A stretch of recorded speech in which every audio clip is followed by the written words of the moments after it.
I can't get over how glowy and beautiful my skin looks right now. Hello and welcome. My name is Nikki, and today I will be showing you how to dermaplane. I am not a pro at this. In fact, this is probably only my third time doing it. This is essentially just shaving your face with a little razor like this. They're super cheap. You can buy them for, I don't know, a couple bucks. And they make your skin look incredible. My skin's softer. The product that I put on my face absorbs better. And overall, my makeup's just more flawless. It may not be for everyone, but I find it works great for me. Ooh. My hair needs some help. Quarantine has not been great to me. I have gotten way more creative. However, I have gained probably 10 pounds. I don't know. I don't fit into any clothes anymore, that's for sure.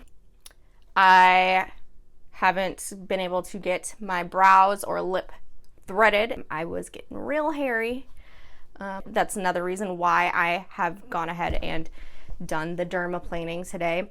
Hopefully Corona goes away soon, fingers crossed. It is a little bit of a timely process when you're doing a full face with as much hair as I have. I am a very hairy person. I have dark, thick, coarse hair. If you do it more often, it takes less time. Also, having all of your supplies laid out prior to starting helps speed up that process. Let's get into it. Here are the supplies I used. There's a towel, paper towel, toner, extra cotton pads, some rubbing alcohol to clean the blade, a jade roller, and a makeup eraser, plus some sample products. Keeping this at a 45-degree angle while tightening the skin on my right side is so much more difficult because of the awkward. This way it was way easier. It's kind of natural. This way I'm like, do I go backwards or go like this? It's just a little bit more awkward, but it's doable. Okay, back to it. So check my sideburns, see if they're about even. Maybe just a little bit more off the side.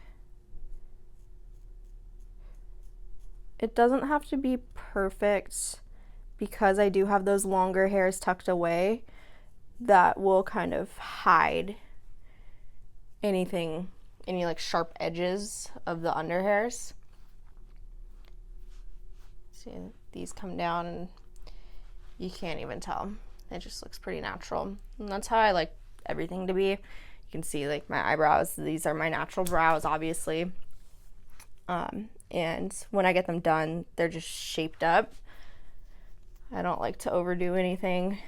I'd rather be able to run out of the house with no makeup on and look decent than have to worry about putting my eyebrows on every time I leave the house. So that's the approach I take in life. I'm a little more practical. But also started getting into the groove a little bit here. I'm obviously getting more comfortable. You can see all this hair that's just kind of like sitting on my face. I haven't been wiping it just because I've noticed that it doesn't really change anything. It actually just slows me down. So I'll do my final little touches over here by my sideburn and then stop messing with that area. I don't want to mess around and cut myself. You can see I'm much lighter here than I was before. You can see the progress, which is very satisfying.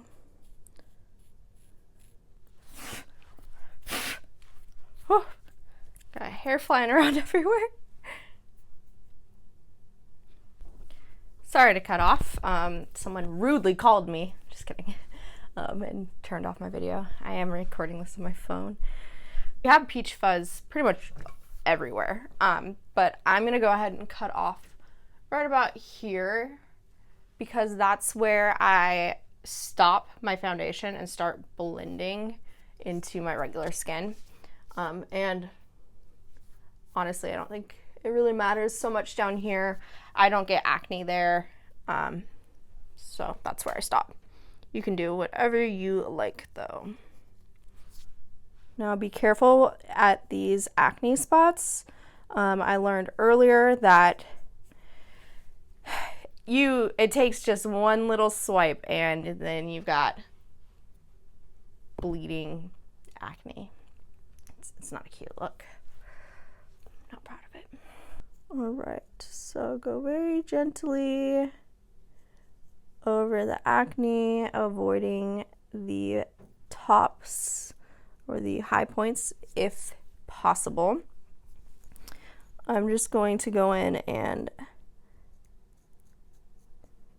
clean up my hairline a tiny bit.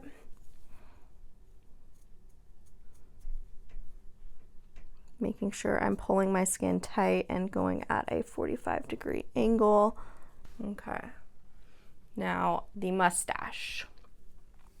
Getting there.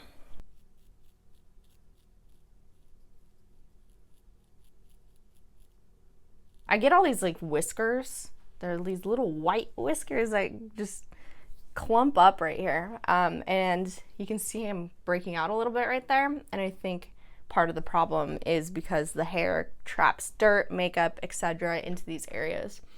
All right. So I'm not gonna mess with my nose area anymore. Well, hopefully not. I am notorious for going back and picking areas I should stop and not, or, you know, going in fixing things, but really I'm just making it worse. I'm not proud of it, okay? We all have things to work on. Probably won't do this again for another couple months, so I want it to look good. I believe I have gotten majority of the hair that I wanted to. I am gonna go ahead and tone and just double check that I got all the spots I was planning on getting. And then we will move to forehead and brows.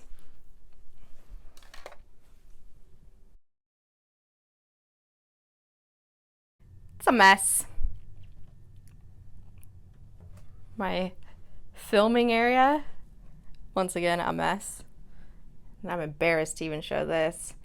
Dun dun dun. But coffee. I just put on this Hourglass, what is it? Hourglass Veil Primer. I've never used this before, but it feels amazing on this smooth, clean skin. Whew. Okay, so this is the final look with makeup.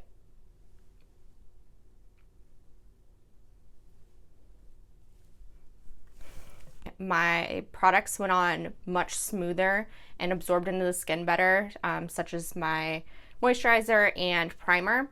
And then the makeup application is super smooth. I mean, it blended so well. You can still see some of my acne, but that's okay. Don't be scared to dermaplane. Don't believe the myths. There's myths out there that your hair is gonna grow back thicker, or you're gonna have darker hair grow back. Whatever you are shaving off will grow back. So yes, you will have a mustache again if you shaved off your mustache like I did. Just one more step to do, but I think it's worth it. My skin's always smoother, product goes on better, my skin looks just more bright and just better. Can't get over how glowy and beautiful my skin looks right now. Yeah. So that completes my video. Thank you for watching. And I hope you find this helpful. Anyways, have a great day.